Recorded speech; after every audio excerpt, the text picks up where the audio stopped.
શું તમે જાણો છો, માત્ર શ્રાવણ મહિનો ભગવાન શિવને એક લોટો જળ ચડાવવાથી એવું પુણ્ય મળે છે જે આખા વર્ષ દરમિયાન કરેલી ઘણી પૂજાઓ પણ દુર્લભ માનવામાં આવે છે। પણ આવું કેમ? શ્રાવણ મહિનો ભગવાન શિવને એટલો પ્રિય છે કેમ કે આજે હું તમને એવા રહસ્યો જણાવીશ જે કદાચ તમે પહેલાં ક્યારેય નહીં સાંભળ્યા હોય।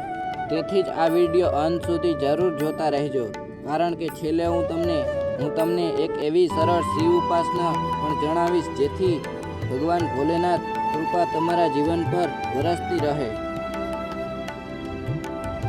મિત્રો, શ્રાવણ મહિનો માત્ર એક મહિનો નથી, પરંતુ ભક્તિ અને શ્રદ્ધા અને ભગવાન શિવના આશીર્વાદ મેળવવા માટે સુવર્ણ અવસર છે।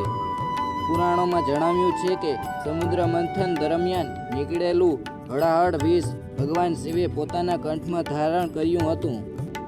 ત્યારબાદ દેવતાઓએ તેમને જળ અર્પણ કરીને શીતળતા આપી હતી। આજે પણ શ્રાવણ મહિનામાં શિવલિંગ પર જળ ચડાવવાનું વિશેષ મહત્વ છે।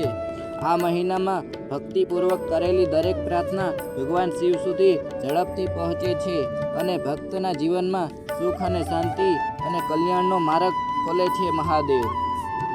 મિત્રો, હવે એક વાત ધ્યાનથી સાંભળો। ભગવાન શિવને પ્રસન્ન કરવા માટે મોટા ખર્ચની જરૂર નથી, પરંતુ સાચી શ્રદ્ધાની જરૂર છે।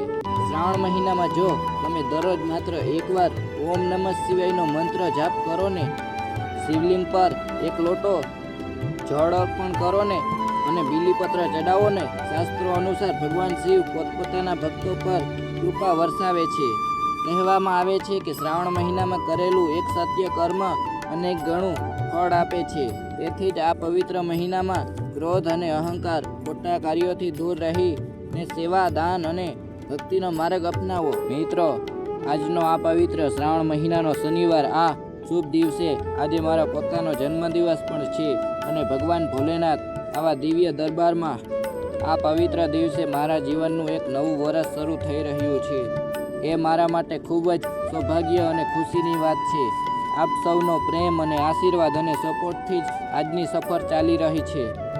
આજે મારા જન્મદિવસે હું ભગવાન ભોલેનાથને ચરણોમાં એક પ્રાર્થના કરું છું।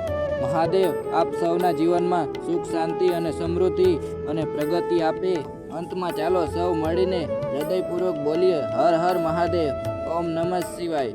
જો તમને ભગવાન શિવ પ્રત્યે સાચી શ્રદ્ધા હોય ને તો કોમેન્ટમાં જરૂર લખજો, હર હર મહાદેવ। ભગવાન ભોલેનાથ આપના જીવનનું સુખ, શાંતિ અને સમૃદ્ધિ અને સદા કૃપા વરસાવે। જય ભોલેનાથ।